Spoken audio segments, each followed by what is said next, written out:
I wish I had eerie ghost stories to share here, but working the night shift at a small-town convenience store as a young woman, I quickly learned that real people can be far scarier than any creature from a horror movie. To start, I'm 22 years old and about average height for a woman. I've been at this job for over a year, but I'm finally ready to quit because the stress is wearing me down. I know my stories aren't the most terrifying, but these are the 3 scariest experiences I've had while working there. When I first started, I would take the time to do my makeup before my shift. Being single, I didn't mind the occasional attention, but there were plenty of unwanted stares and uncomfortable questions, like men asking if I was married or staring too long at my name tag. One night, the store's restroom had issues. The toilet wouldn't flush properly. I tried warning customers heading that way, but one man, who spoke little English, didn't understand me. I walked him to the door to show him the broken handle, but I should have trusted my gut. Moments later, he started making crude hand gestures and tried to trap me in the tiny single-use bathroom. My heart pounded as I yelped in fear and sprinted back to the counter, where I felt safer. Thankfully, the only other thing he did was ask me out 3 times before leaving. I don't think I've ever said no faster or louder. The second scary moment happened on a morning shift when I was covering for a coworker who had quit. It was about 10:30 or 11 a.m. when I heard about a man who had left a $20 bill along with 2 packs of cigarettes earlier. This wasn't unusual, so I didn't think much of it when a woman later came in to buy the same brand. About 20 minutes later, a beaten-up pickup truck parked right in front of the store entrance. A guy stormed inside, and my coworker politely asked him to move his truck. He complied, but when he came back in, he immediately accused me of stealing his money, probably because I was the only person behind the counter at the time. "I'm sorry, sir, but I haven't seen you before," I told him. That set him off. He got in my face, yelling, calling me a thief and an idiot, spitting insults as he ranted. His aggressive tone and how close he got made me feel completely unsafe, like he could reach over the counter at any moment. I struggled to stay composed. When he mentioned the woman with the cigarettes, I pointed out that I had no way of knowing they were together. She had come in alone in a different car. He wasn't backing down, so I just handed over the $20 to make him leave. He stomped out, shouting that he'd never come back to a store run by stupid girls. And I'm happy to say he kept that promise. The last story is the worst of them all, the one that convinced me to switch to a daytime job. It started off harmless enough. A homeless man came by a few times to use the restroom, grab food, or fill up a water bottle. He never lingered too long, so I didn't think much of it at first. But I often worked alone at night. The only reason I felt somewhat safe was that my boyfriend lived just behind the store. One afternoon, this man was outside, bothering customers for money and cigarettes. It made people uncomfortable, so my manager confronted him and asked for his ID. That set him off. He became hostile, yelling at her and the other workers. The police weren't called, which turned out to be a mistake, because that problem became mine to deal with later. That night, he came in 3 separate times. By the 3rd visit, I couldn't shake my gut feeling, so I called the cops. He hadn't threatened me directly, but I was alone, and I knew he had a history of aggressive behavior. The officers took my concerns seriously and said they would look for him and issue a trespass order if they found him. Even in a small town with only a handful of officers patrolling, it took them until the next afternoon to track him down. They issued the trespass order, but it didn't stop him from standing across the street, staring into the store like he was planning something. Then it got personal. I live within walking distance of work, so I usually walk, unless my housemate gives me a ride in bad weather. I had been spending more time at my boyfriend's place since I planned to move in with him soon. My routine was predictable, and that's what scared me. One night, around 9:30, right when I'd normally leave for my shift, this man showed up outside my house. He had been watching me. I wasn't home. My housemate called, saying he was standing by our door. My stomach dropped. I was in tears, terrified. He was clearly targeting me. That night, my manager had my shift covered, and I stayed at my boyfriend's. A week later, I got some good news. The man was arrested for getting aggressive at a 7-Eleven down the road. To that creepy guy, "I never want to see you again. And just so you know, I'm buying a taser with your name on it.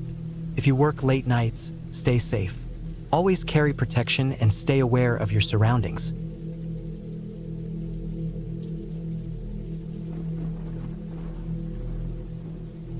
My wife used to work at a large hospital in Denver as a surgical assistant. Her job involved preparing for surgeries, handing the doctor necessary instruments, and making sure no tools were left inside the patient. Believe it or not, that does happen sometimes. It was crucial to keep an accurate count of everything, even under pressure.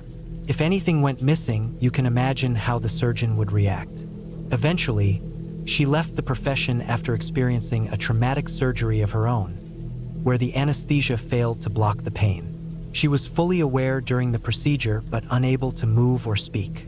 But that's not the unsettling story I'm here to tell. One night during a late shift, she was working with her favorite colleague. When there were no scheduled surgeries, part of their job was to restock the operating rooms with necessary supplies. The section of the hospital she worked in had 3 operating rooms. They decided to each handle one room and restock the last one together. Her coworker suggested she take her too. Being relatively new to the job, my wife didn't think much of it and got to work. Accessing the operating rooms required a key card, and the doors automatically locked behind anyone who entered. There were no windows in most of them, except for one that connected to the neonatal unit, a specialized area for newborns needing extra medical care. That way, babies could be transferred directly from delivery to receive urgent attention instead of being moved throughout the hospital. As she stepped inside, the room was completely dark. She flipped on the bright fluorescent lights, which made everything look sterile and cold. The air was especially chilly, even more than the usual crispness of surgical rooms. That's when she realized she had never actually been inside this particular room before, almost as if people avoided it. She began stocking the shelves when she heard someone calling her name. That was strange because hospital staff had voice-activated communicators clipped to their uniforms, allowing them to contact each other instantly. There was no reason for her coworker to yell when she could have just used the device. Even stranger, the heavy operating room door had closed and sealed behind her, meaning she shouldn't have been able to hear anything from the outside. A wave of unease hit her. She ignored it and reached for a cabinet to start organizing the supplies. But the door wouldn't budge. These cabinets weren't supposed to lock. Figuring it was just jammed, she tried another one, but that wouldn't open either. Frustrated, she reached for her communicator to call for help, when suddenly, every single cabinet door in the room flew open at once, spilling their contents all over the floor. That was enough for her. She bolted from the room, heart pounding, and called me around 2 a.m., waking me up with her panicked voice. Half asleep, I told her she was probably just exhausted from her shift and went back to sleep. The next morning, she shared the experience with her coworkers. A group of nurses and assistants were gathered around the workstation, chatting about eerie encounters in the spirit of Halloween. She told them, "You won't believe what happened to me last night." But instead of shock, they nodded knowingly. "Oh, we forgot to mention, or 2 is haunted. We all try to avoid that room if we can. Even the surgeons don't like going in there." Since then, she's shared a few other strange hospital experiences, like hearing children laughing and running in the halls at 3 a.m., even though the surgical unit was locked down and kids weren't allowed in the hospital at all during that time. Hospitals, as it turns out, might just be some of the most haunted places in the world.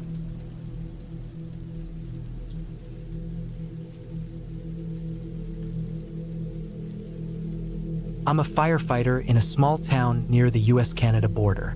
I've been doing this job for a decade, working in a remote area of Western Canada. Over the years, I've witnessed all kinds of terrifying and tragic scenes, but the one that has stuck with me the most happened when I was just starting out.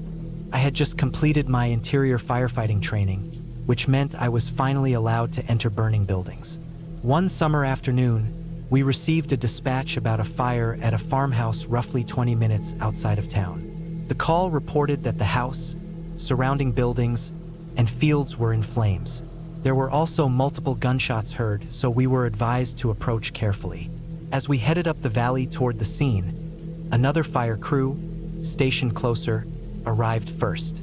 They reported that the gates were blocked and locked, forcing them to drive their truck through the fence to gain access. When we pulled up behind them, we saw flames everywhere, except for the main house, which only had smoke trickling from it.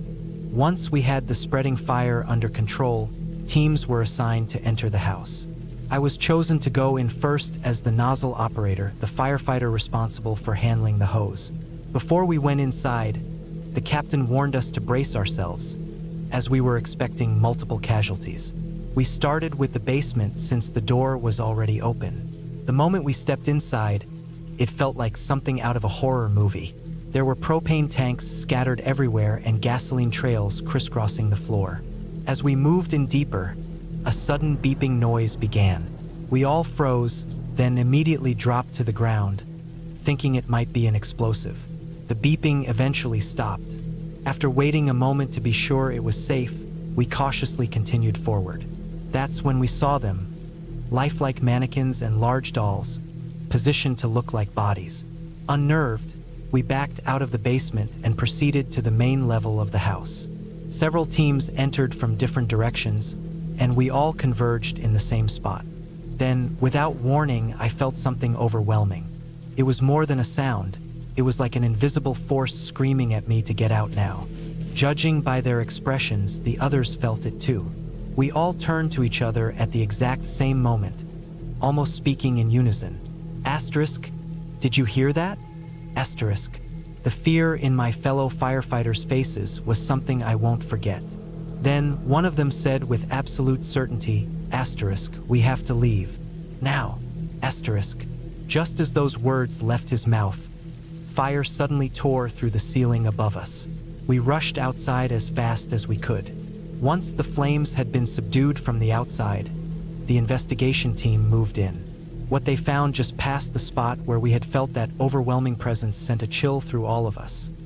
A man lying on the floor with a gun in his hand. He had taken his own life. Pinned to the gate outside was a note. Asterisk, stay out. Do not enter. The house is wired to explode. Asterisk. At first, we struggled to make sense of it all. But as we pieced everything together, we couldn't shake the feeling that something, or someone, had been trying to warn us. Maybe it was the man himself, or maybe it was something else entirely. All I know is that whatever we heard or felt that day, it saved our lives. And I still wonder what would have happened if we hadn't listened.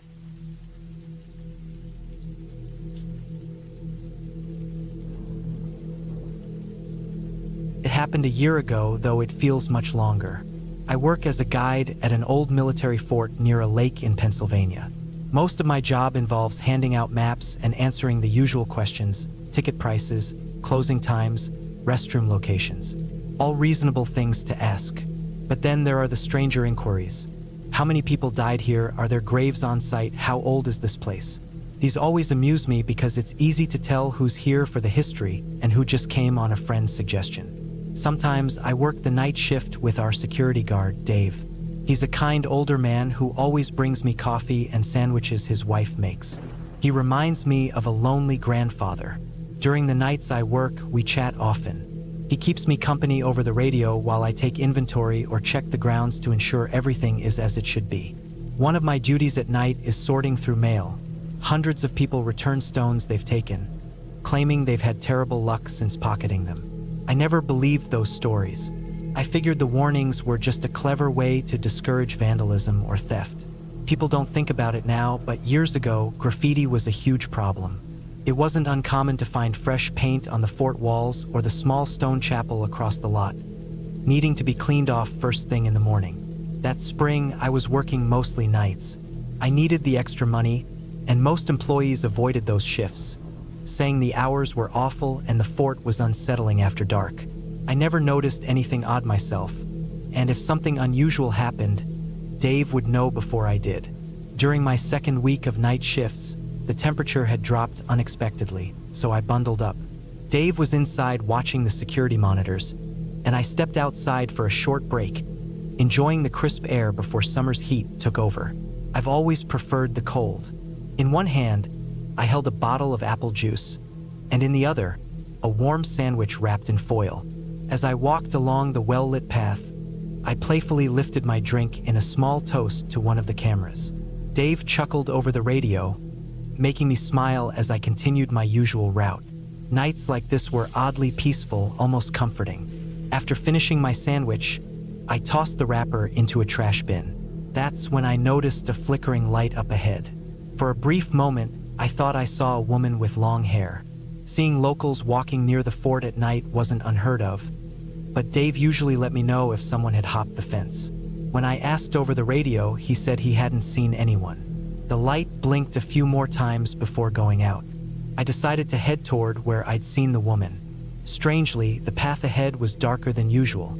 The small lamps lining the dirt trail had all gone out. I assumed some animal had damaged the wires earlier. Letting my eyes adjust, I spotted her. She was wearing a long skirt and leaned against a tree. "Ma'am," I called. She chuckled softly, then moved behind the tree, weaving between the shadows until she stood just a few feet from me. Her movements were mesmerizing, graceful in a way that felt almost unreal. I didn't want to move. I couldn't move. It should have unsettled me, but instead, I felt completely calm. She spoke, but there was no sound. I was decent at reading lips, but I could only catch bits of what she said. "Can't move." There were other words, but they're lost to me now. She grew frustrated that I didn't understand. Her face twisted in agitation before she seemed to let out a silent scream. For a brief moment, I thought I had come across an unstable, mute woman, and the fear paralyzed me. Then, in an instant, she seemed to shatter and disappear. The weight in my limbs vanished. I gasped and bolted back toward the main building, breathlessly shouting for Dave over the radio. I was given a few days off, with a doctor calling it a stress-induced hallucination. But when I looked into it later, I found dozens of stories matching my experience. So, was it really just my imagination? Or was she something else? All I know is I never want to see her again.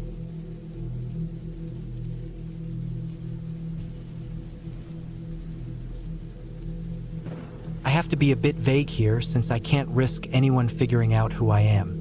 If they did, I could lose my job, or worse, people might start questioning my sanity. In my line of work, we have to go through a mental health evaluation every 6 months due to the stressful and often traumatic things we see every day. I work as a highway patrol officer, which is basically like a roadside assistance worker, except I carry a gun. We're similar to regular cops, but we mostly operate along highways, and other officers don't always like us since we tend to stick to the rulebook more strictly than most. To be honest, we can be a little full of ourselves. Troopers take their uniforms and cars seriously, always keeping everything in top shape. That being said, I try my best to stay easygoing and kind whenever I can. I patrol a very rural county, where the main highway is just 2 lanes wide. That road happens to connect Los Angeles to Boise, as well as other cities up north, so there's a lot of drug trafficking. It's my job to identify which vehicles might be carrying illegal substances. Usually, smugglers are a little on edge and end up making small driving mistakes, which gives us a reason to pull them over. If I don't find anything suspicious, I have no problem letting people go without issuing a ticket. This story takes place during a winter evening shift. I had picked up some extra hours to save money for bunk beds for my kids. My wife was expecting our 3rd child, and the 2 we already had were stuck sharing a room. That shift was focused on finding impaired drivers, meaning I was required to stop and check for people under the influence and report my results to the state, whether successful or not. The county I work in has a large canyon that leads to a reservoir, with a steep climb in elevation. During winter, it's illegal to drive through after 10 p.m. because of the dangerous conditions. Since it's completely off limits, I have the authority to stop anyone on that road for any reason. Most of the time, I just find young couples looking for privacy, campers hiding out, or people starting fires to keep warm. Unless they're doing something seriously wrong, I let them go without trouble. That night, the snow was coming down hard in the canyon. I worried that some teenagers in an old Honda Civic might have gotten stuck and could freeze to death. That wasn't just a random thought. It had actually happened before.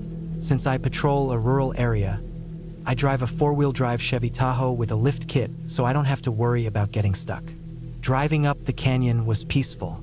The first snowfall of the season was beautiful, and moments like that make me appreciate my job. When I reached the top by the reservoir, I hadn't seen a single car, which was a good thing. I decided to step out of my vehicle and enjoy the quiet that comes with heavy snowfall. Behind me, the reservoir was completely frozen over. Ahead, there was a large hill where people like to go sledding, and beyond that, endless miles of trees. The only road leading up there was the one I had taken, and my tire tracks were the only ones visible. That's when I heard it. A woman screaming. I couldn't make out any words, but the sound was awful, horrifying, like pure terror. It made my skin crawl. I immediately looked around, turning my spotlight toward the reservoir, thinking maybe someone had fallen through the ice. But the surface was untouched. There was nothing there, and yet the screaming continued. I switched on my thermal camera. Yes, troopers have those. I often assist in search and rescue missions, and out here, I'm sometimes the only emergency responder within 50 miles. But even with thermal imaging, I saw nothing. No heat signatures in the trees, on the hill, or on the frozen water. My heart started pounding. Someone was out there, and I couldn't see them. I radioed for backup, explaining the situation. A few deputies said they'd head my way. As the screaming carried on, they finally arrived. Of course, they greeted me with the usual teasing. Troopers and deputies don't always get along. One of them, who used to work in wildlife management, laughed and said, "Man, that's just a fox. When they're upset, they sound exactly like a woman in distress. Nothing to worry about." They chuckled at my reaction, then drove off, leaving me standing there. I climbed back into my Tahoe and started heading down the canyon. On my way, I caught a driver making their way up the road, completely wasted and high on meth. I ended up spending the rest of my shift booking them into jail. To this day, the other officers call me Fox Boy because of that night. Maybe it really was just a fox. Maybe it was nothing. But I swear, I've never heard anything like that in my life.